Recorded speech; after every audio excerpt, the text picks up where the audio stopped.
and solitary existence and exert from gems from the ocean of the being. At one point or the other, certainly each seeker needs a solitary existence. It has been happening always, that a Buddha moves to a mountain, a Jesus moves to the mountain, a Mahavir goes to the mountain. Almost all the disciples, they move to the mountain, to a solitary space. Why do they move to the mountain? To loneliness.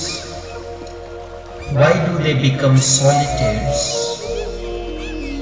It is always that just to face their inner mountain, immediately and directly, a seeker moves to the mountain. In society it is very difficult. The whole energy is wasted in day-to-day work and routine and relationships. Every day or every other day, the wife is angry for something or the other, or the husband is angry for something or the other. She is upset. You have to keep on pampering again and again, just to have a space that you can sit down and meditate. When you are ready to go into your meditation, the wife says, before going and doing your thing, just do out the dishes and then go and do your thing. Because I am already tired, I have already finished cooking the food. Now you do the wares and then do your meditation. You know Taosho Buddha is already already there online. He is precisely on the exact time, and here this is the situation. Or sometimes or the other, you have to move from here because some guests are invited, so you have to leave this place and you have to go somewhere else. All these things, and in these things, the energy is wasted. In society it is difficult. The whole energy is wasted in day-to-day work and routine and relationships. To you, the work of meditation, the company of the Master is solid. But such is not the case with other family members.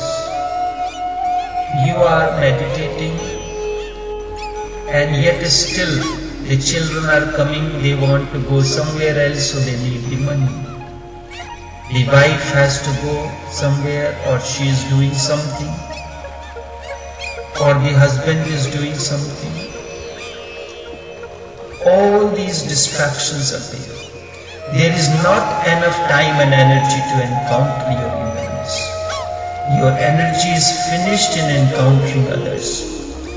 So, what to do? You are so much occupied and come face to face.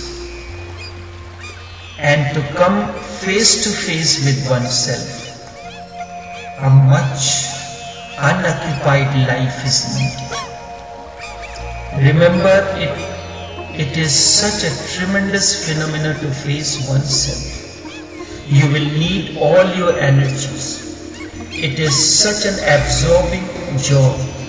It cannot be done half-heartedly. Seekers have always moved into solitary existence. Then be it a Nanak drowning in the river or anything else. It is always just to face one away from the din and bustle of the society. Wherever they go is really not important. What is important, they have to move to a solitary space just to face one. What is really important is to make things uncomplicated, because in relationship it becomes complicated. The other brings his or her miseries and mountains always. You have decided that today for a special session you will go on the meditation. The wife says every day you are meditating. What about the shopping? That has to be done. And you know Christmas is coming around. Diwali is coming around. The whole house has to be cleaned. Those things are important. What is really important is to make things uncomplicated, because in relationship it becomes complicated. Because the other brings his or her miseries and mountains and demands. You are already loaded with your own unconsciousness, and then comes the other with his or her unconsciousness, and then you clash and things become more complex. Then it is two diseases meeting one another, and a very complicated disease is created out of it. Everything becomes entwined. It becomes a riddle. You are already a riddle, therefore it is better to solve it first and then move into relationship. Because if you are not a mountain, only then you can help somebody else. You have no problem of your own. You know swimming very well. Only then you can help someone who is drowning in deep seas. But if you yourself do not know how to swim, no matter how much compassion you feel, you will not be able to save that person. Instead, you will risk your life as well. So it's better to stand on the shore and call someone, scream for someone who can help the drowning person. And remember, two hands are needed to make a sound, and two mountains are needed for a clash. If you are a mountain no more, now you are capable of being related. Now the other may try to clash, may try to create clash, but it cannot be created because there is no possibility of creating a sound with one hand. The other starts feeling foolish that am I stupid saying things to this man who is not budging, who is not reacting. And that is the dawn of wisdom. And with that comes the dawn of wisdom. You can help only if you are unburdened. Certainly you cannot help if you are not unburdened. You can become a husband, a father, a mother, and you will be burdening others with your burdens also. Even small children carry their own mountain. And not only they carry their mountain, but they carry your mountain as well. They are crushed under you. A child comes to you. You are upset with your work in the office or on the road. The child comes, you snap at him. You snap at him. So he is pressed under your mountain, crushed under you. It has to be so because you never bothered to have a clarity about your being before you became related or entered into relationship. You never sought any clarity about your own being. Indeed, that must be the basic responsibility of every other being. Before I move into any relationship, I must be unburdened. I should not carry a hangover. Only then I can help the other to grow. Otherwise I will exploit and the other will exploit me. Otherwise I will try to dominate and the other will try to dominate me, and things will become very complicated. And it will not be a relationship. It cannot be love. Instead it will be a subtle politics of dominance. No marriage lives on love, understanding. It is always who is more powerful and capable to dominate the other. Your marriage is a subtle politics of dominance. The stronger one dominates the other.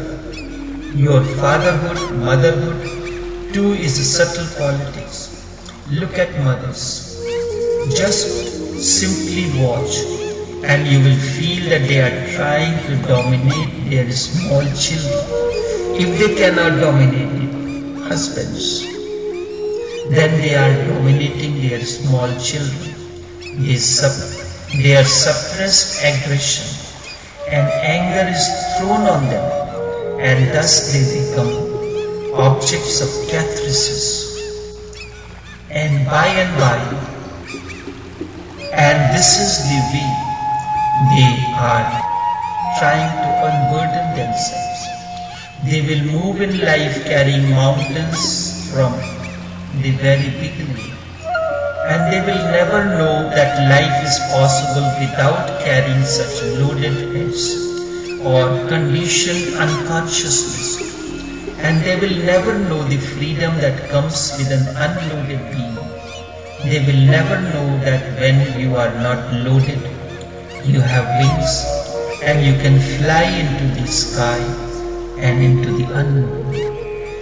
But they will never know where the real temple exists. The real temple is freedom, not outside. Your church is not the temple, your temple is not the temple. The real temple is your freedom to soar into the open sky. Stretch your wings and just float. That is freedom. Dying moment to moment to the past and living the present moment is freedom. And freedom to move into the dark, into the unknown, indeed, that is the door to the divine. Indeed, that is the door to the divine. Only this much on this topic, seekers and solitary existence. An excerpt from Gems from the Ocean of